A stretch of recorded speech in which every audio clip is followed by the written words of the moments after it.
अस्सलाम वालेकुम dear students. तो हम लोग स्टार्ट कर चुकी थी coordination and control unit number 12 का। हमने इंट्रोडक्शन पढ़ लिया और कोऑर्डिनेशन के बारे में हम लोगों ने डिस्कस किया कि किस तरह से कोऑर्डिनेशन होता है, कोऑर्डिनेशन का मतलब क्या है और ह्यूमन बॉडीज़ में या एनिमल्स में कोऑर्डिनेशन किस तरह से होते हैं जबकि प्लांट्स में किस तरह से होता है। उसमें हमने बात की थी नर्वस कोऑर्डिनेशन की और केमिकल कोऑर्डिनेशन की। नर्वस में हमने बात की थी कि नर्वस कोऑर्डिनेशन में हमारे साथ नर्वस सिस्टम यूज़ होता है जो कि है ब्रेन एंड स्पाइनल कार्ड, जबकि केमिकल कोऑर्डिनेशन की हमने बात की थी कि केमिकल कोऑर्डिनेशन में हमारे साथ हार्मोन्स होते हैं, डिफरेंट ग्लैंड्स होते हैं, एंडोक्राइन ग्लैंड्स होते हैं जो हार्मोन सेक्रीट करते हैं और वो केमिकल कोऑर्डिनेशन करते हैं। फिर हमने ये भी बात की थी कि नर्वस कोऑर्डिनेशन और केमिकल कोऑर्डिनेशन एनिमल्स में ये दोनों टेक प्लेस होते हैं, मतलब अकर होते हैं, जबकि प्लांट्स में सिर्फ केमिकल कोऑर्डिनेशन होती है। प्लांट्स में हमारे साथ नर्वस कोऑर्डिनेशन नहीं होती। अब आते हैं, बात करते हैं हम लोग मैकेनिज़्म ऑफ कोऑर्डिनेशन की। ये कोऑर्डिनेशन, ये पूरा प्रोसेस किस तरह से होता है, किस तरह से ये हमारे साथ ये स्टेप बाय स्टेप में डिवाइड किया गया है, ये हम लोग आज इसकी वीडियो में डिस्कस करेंगे डिटेल से। तो स्टार्ट करते हैं। वीडियो को लाइक करना ना भूलिए, चैनल को सब्सक्राइब करना ना भूलिए।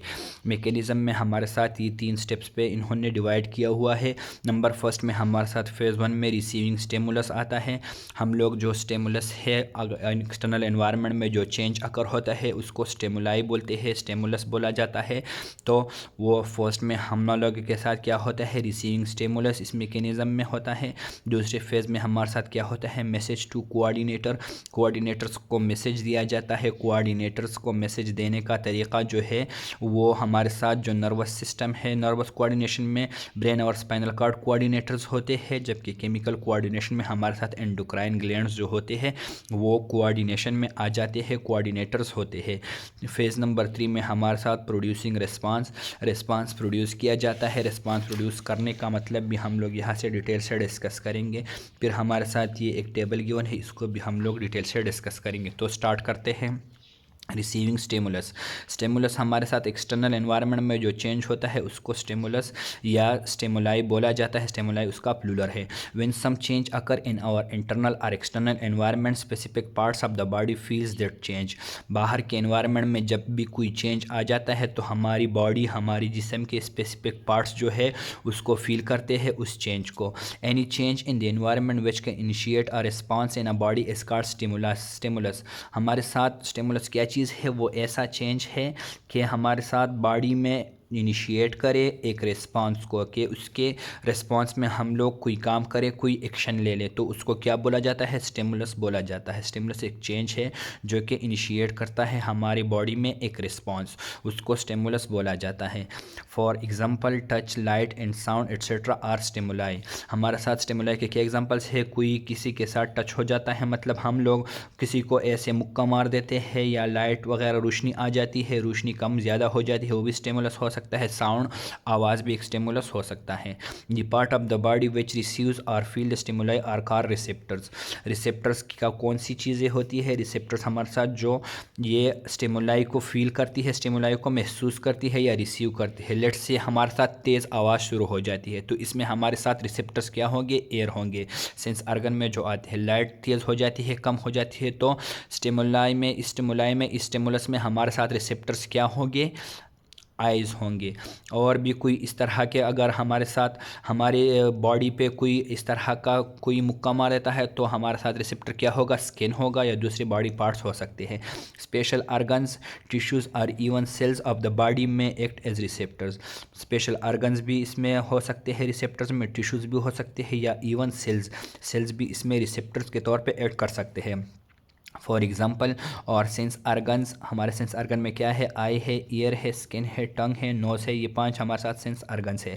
Are the main receptors of the body, तो ये मेन रिसेप्टर्स हो सकते हैं। तो फर्स्ट स्टेप में हमारे साथ फेज़ 1 में हमारे साथ क्या है, रिसीविंग स्टिमुलस। हमने स्टिमुलस को रिसीव किया किसके ज़रिए, रिसेप्टर्स के ज़रिए। रिसेप्टर्स हमारे साथ स्पेशल आर्गन्स, टिश्यूज़ या सेल हो सकते हैं। फिर हमने सेंस आर्गन्स की भी बात की, तो ये हमारे साथ फेज़ नंबर 1 था। आते हैं फेज़ नंबर 2 की तरफ, मैसेज टू कोऑर्डिनेटर। स्टिमुलस हमारे साथ अकर हो गया, रिसेप्टर्स ने फील किया, रिसेप्टर्स ने सेंस किया, रिसेप्टर्स ने रिसीव किया। अब message to the coordinators, message भेजा जाता है कोऑर्डिनेटर्स को। कोऑर्डिनेटर्स क्या है ये भी यहाँ पे डिस्कस किया जाएगा। और मैसेज किस तरह से भेजा जाता है, the receptor send information of the stimulus to a coordinator. ये रिसेप्टर्स जो है हमारे साथ जो सिग्नल्स या स्टिमुलस रिसीव कर लेते हैं, ये हमारे साथ क्या करते हैं, ये कोऑर्डिनेटर्स को सिग्नल्स सेंड कर देते हैं। It analyse the information and makes a decision, ये इंफॉर्मेशन को एनालाइज करती है। मतलब ये लेट्स से हमारे साथ तेज़ रोशनी आ जाती है तो हमारी आंखें उसको डिटेक्ट कर देती है और ब्रेन को सिग्नल दिया जाता है, तो उसके रिस्पांस में हमारा ब्रेन जो है वो डिसीजन ले लेता है। इन नर्वस कोऑर्डिनेशन, कोऑर्डिनेशन भी अभी दो तरह के हैं। तो नर्वस कोऑर्डिनेशन में हमारे साथ क्या होता है, the brain and spinal cords are the coordinators. Brain और स्पाइनल कार्ड हमारे साथ कोऑर्डिनेटर्स हैं नर्वस कोऑर्डिनेशन में। जबकि they receives and sends message through neurons, और इनका प्रोसेस किस तरह से होता है, ये थ्रू विच इंटरफेस काम करते हैं, ये न्यूरॉन्स के ज़रिए काम करते हैं। ये रिसीव या सेंड मैसेज वसूल करना या भेज देना, ये किसके थ्रू करते हैं, ये न्यूरॉन्स के थ्रू करते हैं in the form of electrical signals, electrical signals के ज़रिए, जिसको नर्व इम्पल्स भी बोला जाता है। तो यहाँ पे इलेक्ट्रिकल सिग्नल्स यूज़ होते हैं और इसका मेन यूनिट क्या है, न्यूरॉन्स है। न्यूरॉन्स इस मैसेजेस को रिसीव या सेंड कर देते हैं और इसमें मेन कोऑर्डिनेटर्स क्या है, स्पाइनल कार्ड और ब्रेन। ये नर्वस सिस्टम, नर्वस कोऑर्डिनेशन की बात हो रही है। अब आते हैं केमिकल कोऑर्डिनेशन में किस तरह से ये प्रोसेस होता है, ये मैसेज का process. And chemical coordination, chemical coordination में क्या होता है, the endocrine glands, endocrine glands हमारे साथ जो होते हैं वो कोऑर्डिनेटर्स होते हैं। सिंपल सी बात है, यहाँ पे हमारे साथ कोऑर्डिनेटर्स क्या आते हैं, ब्रेन एंड स्पाइनल कार्ड थे, और ये न्यूरॉन्स के जरिए इलेक्ट्रिकल सिग्नल्स भेजते थे, नर्व इम्पल्स को बोला जाता है। यहाँ पे केमिकल कोऑर्डिनेशन में हमारे साथ एंडोक्राइन ग्लैंड्स होते हैं जो कि कोऑर्डिनेटर्स है, और they receive information in the form of chemicals के थ्रू ये सिग्नल्स रिसीव कर लेते हैं and sends messages bye secreting hormones और इन द ब्लड। और ये फिर ब्लड में हमारे साथ क्या कर लेते हैं, हार्मोन्स को सिक्रेट किया जाता है और उसके खिलाफ एक्शन लिया जाता है, उसके खिलाफ काम किया जाता है। तो हमारे साथ यहाँ पे ये केमिकल कोऑर्डिनेशन में एंडोक्राइन ग्लैंड्स कोऑर्डिनेटर्स है, जबकि यहाँ पे केमिकल्स के थ्रू इन्फॉर्मेशन दी जाती है और रिसीव की जाती है। और यहाँ पे ब्लड में हार्मोन्स, ये एंडोक्राइन ग्लैंड जो है ब्लड में हार्मोन सिक्रीट करके वो फिर मैसेजेस वगैरह दिए जाते हैं। तो ये था हमारे साथ फेज़ नंबर 2, जिसमें हमने ये क्या पढ़ा कि मैसेज टू कोऑर्डिनेटर्स, कोऑर्डिनेटर्स को मैसेज किस तरह से भेजा जाता है, इन नर्वस कोऑर्डिनेशन, इन केमिकल कोऑर्डिनेशन, दोनों हमने यहाँ पे डिस्कस किए। आते हैं हम फेज़ नंबर 3 की तरफ, प्रोड्यूसिंग रिस्पांस। अब ये स्टिमुलस हमने फर्स्ट में रिसीव किया, दूसरे में हमने कोऑर्डिनेटर्स को मैसेज भेज दिया। फर्स्ट में फेज़ 1 में हमने क्या किया, स्टिमुलस को रिसीव किया।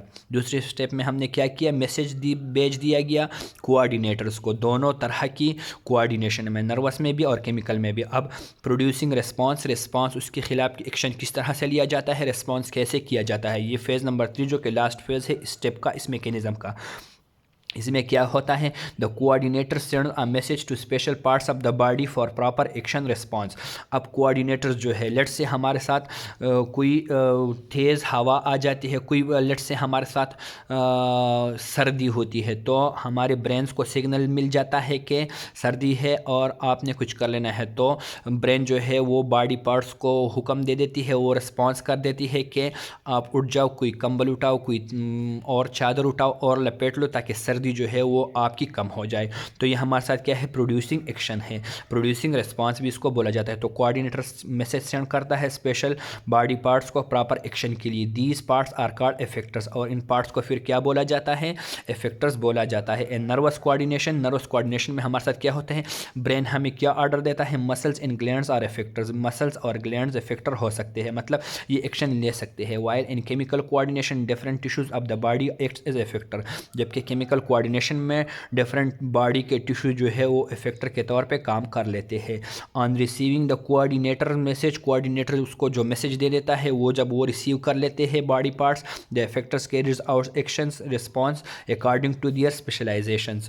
तो इफेक्टर्स जो है डिफरेंट बॉडी पार्ट्स जो है वो उसी हिसाब से वो एक्शन ले लेते हैं और उसको रिस्पॉन्ड कर देते हैं। तो वो डिफरेंट सिचुएशंस पर डिपेंड करता है कि क्या सिनेरियो है, क्या सिचुएशंस है हमारे साथ और क्या एक्शन लेना चाहिए तो फिर उसी हिसाब से बॉडी जो है वो मूवमेंट कर लेती है या हार्मोन्स वगैरह सिक्रीट कर लेती है।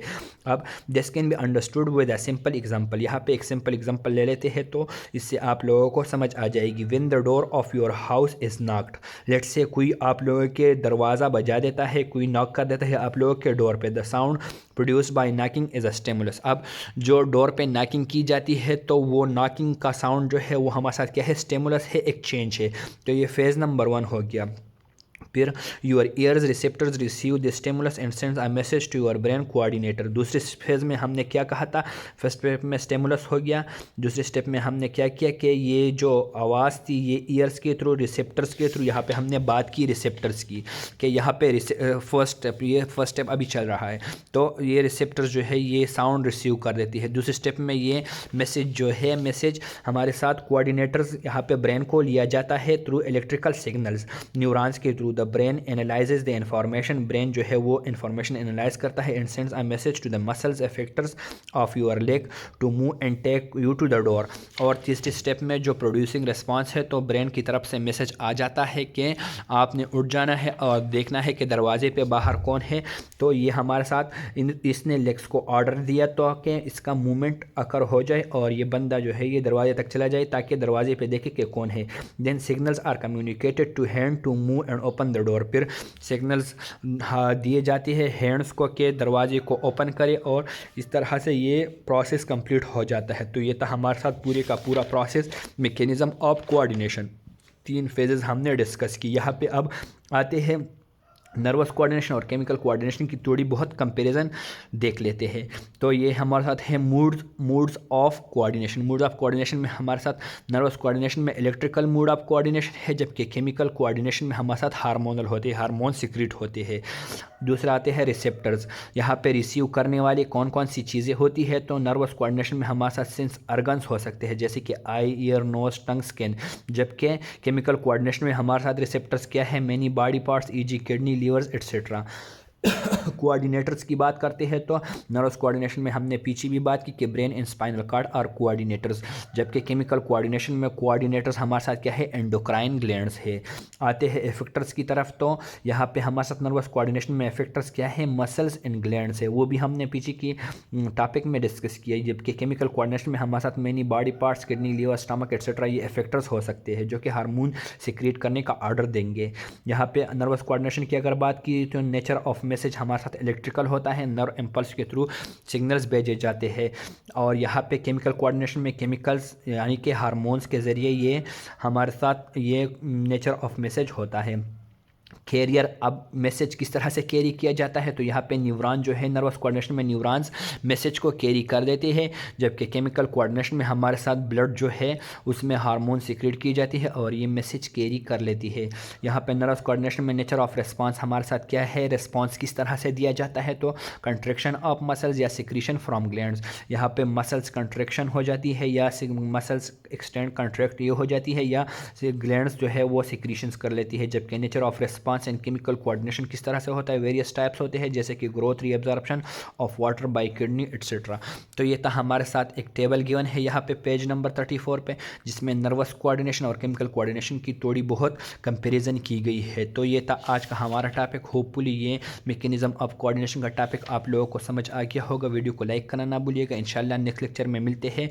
ह्यूमन नर्वस सिस्टम के बारे में हम बात करेंगे, डिटेल से डिस्कस करेंगे कि ये किस तरह से वर्क करता है और इसके बेसिक्स क्या है, यहाँ पे कौन कौन सी चीज़ें इसके मेन फंक्शंस में आ जाती है। तो यहाँ तक काफ़ी है। नेक्स्ट लेक्चर में मिलते हैं। शुक्रिया।